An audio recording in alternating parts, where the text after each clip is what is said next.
The problem for feminists right now, as I say in my book, isn't about transgender people.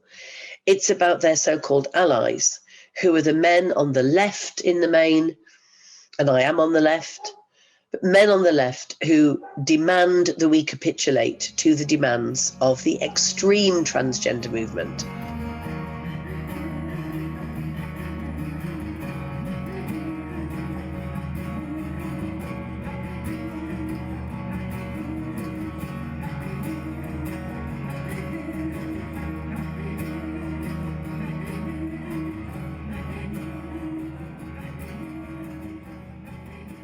From your article, liberal feminism has failed women. Things that are currently classed as empowering for women include buying unbearably high shoes, pole dancing as exercise, breast enhancement surgery, posing naked on Instagram, and quote-unquote sex work. But what one thing do these submissive practices all have in common? They are all performed to please men, and all supported by liberal feminists. And indeed, all of this, it's just cause of suffering for women, and it's for the at least visual pleasure of men, right? So this is how far the domination goes, this is part of the liberal feminism agenda. So can you tell us a little bit more about this liberal feminism, when it appeared, is it somehow related to other forms of domination, like neoliberalism or other forms of domination? It is related to neoliberalism in the sense that if you look at the prostitution issue, for example, let me give you just one snapshot of what I mean by neoliberalism. So Nevada in the US is the only state that in certain areas, in certain counties, have legal brothels. And this happened, this has been the situation since time immemorial. And it's become so normalized that when people visit, for example, Las Vegas, they assume that prostitution is legal everywhere. So in the city of Las Vegas, when I visited, I had several posters and flyers put through my hotel room, a door offering me an 18-year-old Russian woman for the night. It is a massive industry, and the legalization of those brothels in those few counties across Nevada have led to people accepting that this is, what happens in Vegas stays in Vegas type attitude. Now, the University of Nevada hosts several academics that push the line that legalization of prostitution is good for women because it's good for the economy, it's good for tourism, those women can make money. Basically, any way that you can make money, even by using the inside of a woman's body, has got to be good, right? Now, interestingly, they don't argue that this is also the case for very, very poor men coming from the Congo selling kidneys in order to escape war, conflict, starvation. They don't argue that, but they do argue it about prostitution, and it's a classic neoliberal argument. But what then happens is these people present their arguments at international conferences full of academics that all believe that sex work is work. And although some of them balk, some of them are resistant to embracing the full neoliberal project for the simple reason that they are vaguely on the left, or that they refer to themselves as liberals. And we know that only the most disenfranchised men in India, for example, queue to sell their blood outside hospitals in order to feed their family, or the kidney analogy. So they understand that to prop up that system of neoliberalism, of uber capitalism, that would not be a good look for them. But they don't mind supporting the issue of prostitution being normalized and commercialized in this way because it's about women. So they consider that, of course, women can make a choice to do prostitution. That not only do women make a choice to do prostitution, but that women enjoy it. Now, you could say that the man queuing up outside the hospital in India to give blood is making a choice because no one has a gun to his head. But would anyone ever argue that he enjoys it, that he considers it to be a really liberating activity because he knows his blood is going to save some child who was knocked over by a car? Or that he thinks that the 12 hours during which he's laying down in the clinic with a tube in his arm extracting his blood, that he thinks, well, at least I'm getting a good rest today.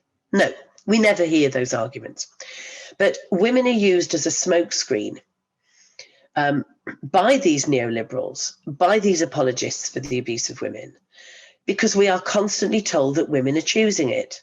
And this is a very clever tack, because this argument means that we don't have to address the men who are responsible for these women being in such a desperate situation that they are selling sex, or it means we don't have to challenge why men have a right, as they argue, to buy sex, which of course men don't. So that's why I would consider that kind of liberal feminism to cross over into neoliberalism, because it really props up the capitalist system that is so prevalent in the sex trade. And it's interesting, isn't it, that leftists and progressive men in particular, but also some women in the academy, will argue against every single bit of big pharma, the tobacco industry, Google, Amazon, all of those big industries that are so exploitative of workers, but they don't do the same when it comes to the sex trade. Liberal feminism has always been with us since the beginning of the US-based women's liberation movement, which was always about lean-in feminism. It was always about glass ceilings, about women at the top. And my feminism and proper feminism has always been about women at the very bottom. From my own experience, I don't live in France anymore, but I'm from Algeria originally, and I've lived in France for 10 years. So I know the contrast, this contrast of liberal feminism in Algeria or in North Africa more generally. It isn't prevalent, very far from that.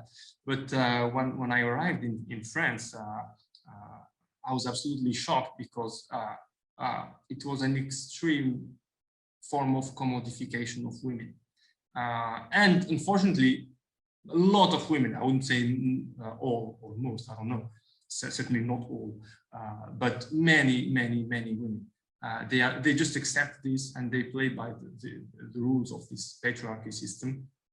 And it's absolutely horrifying because it's shocking, because it's like, where is the self-esteem? Where is the self-worth? And it seems to me this liberal feminism ideology has really went as far as really somehow killing something inside these women who have been influenced by it, right? Because it's really about a lot about self-worth, it seems to me, and identity as well.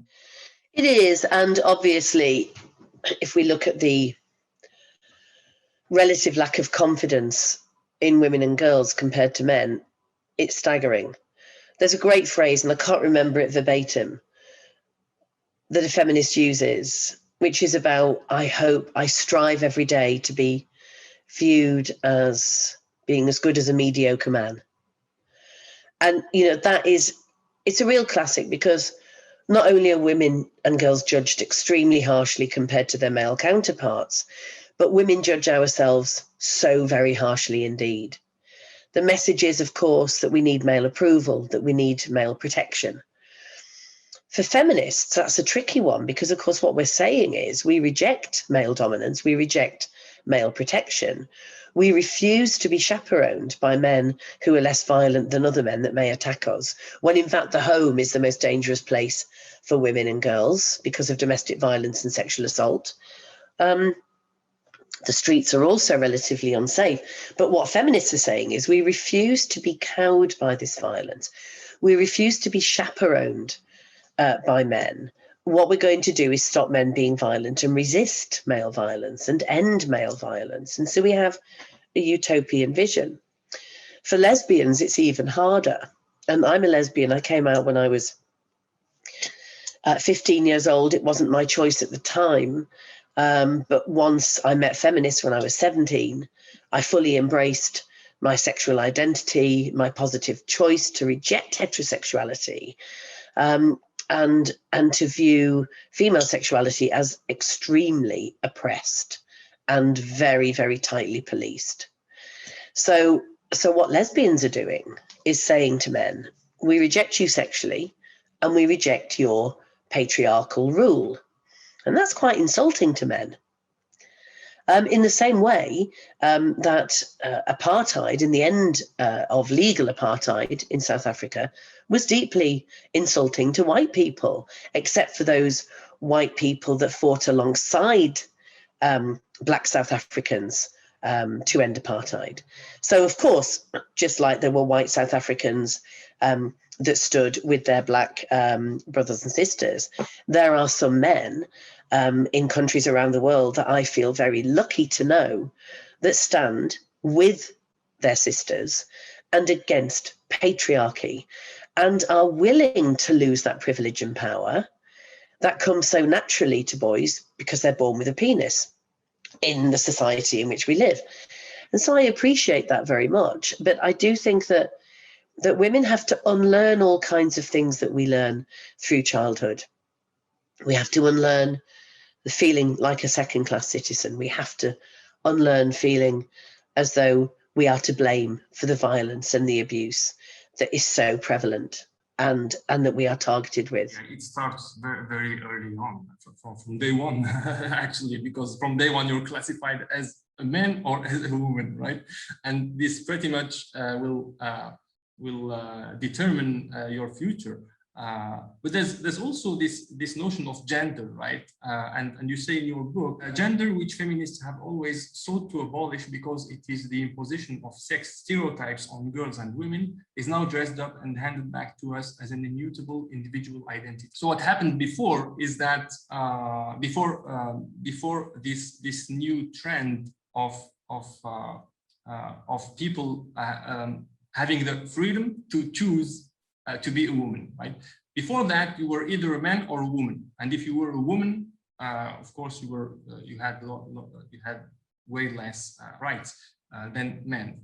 But now, with this notion of gender, it's more fluid, and a man can pretend to be a woman. In your book, there's this example that I found really shocking as well, of a guy at a bar, and there was a discount on beer for women, and he ordered this discounted beer. When they told him he cannot have it, it's only for women, he sued the bar owner, right? So this is how fluid now this notion is. What can you tell us about this transitioning from a purely like man women like discriminatory system to this like gender fluid thing, which is extremely messy from what I see. And again, this isn't about removing or even questioning the rights for men to live as women, to ask for female pronouns, for non-binary people to reject any kind of sexed pronouns. It's not about that at all. This is about recognizing that women are oppressed as a sex class. We're not oppressed because of our biology. Otherwise, we may as well forget feminism because we'll always have this biology. We're not oppressed because of our chromosomes. It is a tool with which to oppress us. So in other words, it's used against us. And therefore, until we end this discrimination and abuse and oppression of women and girls as a sex class, by men as a sex class, we need to keep those markers down. We need to recognize that there is a significance in being female in this society. And by society, I mean in a patriarchal society worldwide. So that's why we can't just have, for example, men deciding that they identify as a woman and going into a women-only refuge, because that will disrupt the feelings of safety that the women have. And it could even lead to direct abuse. as well as total discrimination. We need to hang on to those women-only spaces, as I said before, until it's no longer a threat. And I think, as I said to you before, Mehdi, this isn't about a woman or a girl fainting at the sight of a penis in a changing room. This isn't at all about maidens being so weak and vulnerable that we can't even bear the idea of a man appearing in our personal space. It's about the threat and reality of male violence, which is, I argue, the only thing that unites women and girls across the planet. Whatever else our differences are, we acknowledge those differences, and they can be significant. But what unites us is the threat and reality of male violence, which is why feminism exists. So self-identification into the opposite sex is fine as a personal project. Everyone has the freedom and the right to do that, but it doesn't work in law, and it doesn't work for women when we're talking about countering male violence and keeping women safe. The point you make in your book, if I understood correctly, is that the problem is that you have organizations which are or pretend to defend transgender people's rights, who are attacking the foundations of feminism, right? So that's also a big problem, because it's like you have groups who are fighting for rights of minorities turning against the people who are defending the rights of women. So this is quite recent, right? Did it appear like in the last 20 years? It's just part of the feminist backlash. The thing is that there are very few transgender people who have a gender recognition certificate, who live as the opposite sex in all intents and purposes. This is a smokescreen for general misogyny and male privilege. The problem for feminists right now, as I say in my book, isn't about transgender people. It's about their so-called allies, who are the men on the left in the main, and I am on the left, but men on the left who demand that we capitulate to the demands of the extreme transgender movement. And we will not capitulate. And so these men, rather than calling us bitch or a cunt or a witch, because that's unacceptable, of course, for men on the left, they cannot be seen to be misogynists. Instead of calling us cunts and witches, what they do is they call us TERFs. They call us transphobes. They say we're bigots and Nazis. In the next part. This is bullying, and it's relentless bullying, and I want to give some ammunition, or at least a tool, to these younger women to be able to say enough is enough.